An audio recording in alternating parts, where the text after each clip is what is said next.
नाम जप और सत्संग की महिमा अहंकार के मद में अंधे मन को सही रास्ते पर लाने का एकमात्र साधन है। नाम जप और सत्संग हर वक्त, हर क्षण, हर पल नाम जप में मन लगा रहना चाहिए। सच मानिए, अगर मन नाम जप में नहीं लगा हुआ है तो जरूर किसी तुच्छ विषय, वस्तु, व्यक्ति का चिंतन कर रहा होगा, भोग लालसा में लिप्त होगा। नाम जप का, प्रभु स्मरण का पहरा जिसके मन पर लगा हुआ है उसके अंदर दोषों का प्रवेश नहीं हो सकता है, असंभव है। प्रभु स्मरण में, नाम जप में लगा हुआ मन हमेशा परम आनंद में रहता है। मन को हमेशा भगवत चिंतन में लगाएं।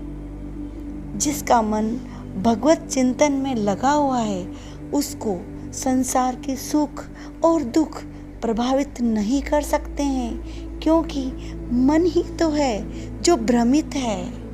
रज्जु को सांप समझ रखा है, रस्सी को सांप समझ रखा है, मृग मरीचिका को पानी समझ रखा है।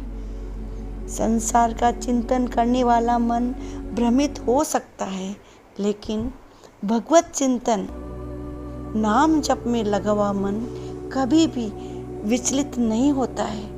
अगर मन में अभी भी मेरा तेरा की भावना है तो समझना चाहिए कि हम अभी भी पूर्णतया भगवत भजन, नाम जप में नहीं लगे हुए हैं।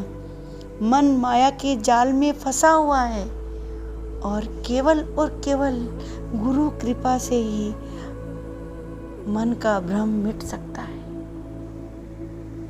मेरे मन के भ्रम को तोड़े ऐसे कोई संत मिले, मेरे मन के भ्रम को तोड़े ऐसे कोई गुरु मिले। इसलिए ज़्यादा से ज़्यादा समय अपने गुरु से जुड़े रहें। किसी भी माध्यम से जब भी अवसर मिले गुरु का, संत महापुरुषों का सानिध्य अवश्य प्राप्त करें। गुरु वचनों को संभाल कर अपने मन के खास कोने में रख लीजिए। फिर देखिए माया का भूत कैसे भागता है, क्योंकि गुरु और माया दोनों का कोई मेल नहीं है। जहाँ एक है दूसरा वहाँ ठहर ही नहीं सकता है। गुरु वचनों को रखना संभाल के, गुरु के आगे पूर्णतया समर्पित हो जाइए, पूर्ण समर्पण कर दीजिए, अपने अस्तित्व को ही मिटा दीजिए। मैं और मेरे जैसा कुछ नहीं बचना चाहिए।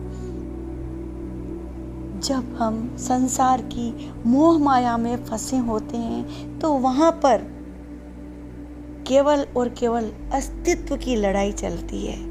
बिना अस्तित्व के संसार नहीं, और भक्ति में कोई अस्तित्व नहीं है। ज्ञान और भक्ति की पराकाष्ठा पर कोई अस्तित्व, कुछ भी पीछे नहीं बचता है।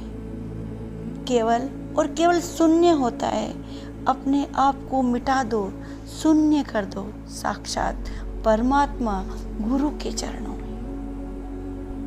संसार को पाने के लिए रोना पड़ता है, और मेहनत करके अगर संसार की कुछ चीज़ें पा भी ली तब भी रोना ही पड़ेगा, क्योंकि संसार कभी भी पूरा नहीं मिलता। ये मेरे गुरुदेव कहते हैं। एक कामना पूरी होती नहीं है तो दो नई कामनाएं, वासनाएं उठ खड़ी होती है। लेकिन परमात्मा की प्राप्ति में रोना नहीं है, परमात्मा की याद में खोना है। परमात्मा की याद में खोकर मौन हो जाना है, और जो मौन में आनंद है वही तो परमात्मा है। ये मेरे महाराज श्री कहते हैं, आनंद ही परमात्मा है।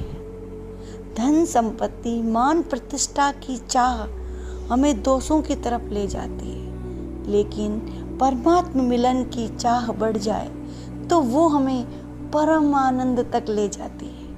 और हाँ, संसार के सुख चाह मात्र से नहीं मिलते हैं, लेकिन परमात्मा केवल चाह मात्र से मिल जाते हैं। परमात्मा को प्राप्त करने के लिए समय की नहीं, श्रद्धा की आवश्यकता होती है। जय जय गुरुदेव।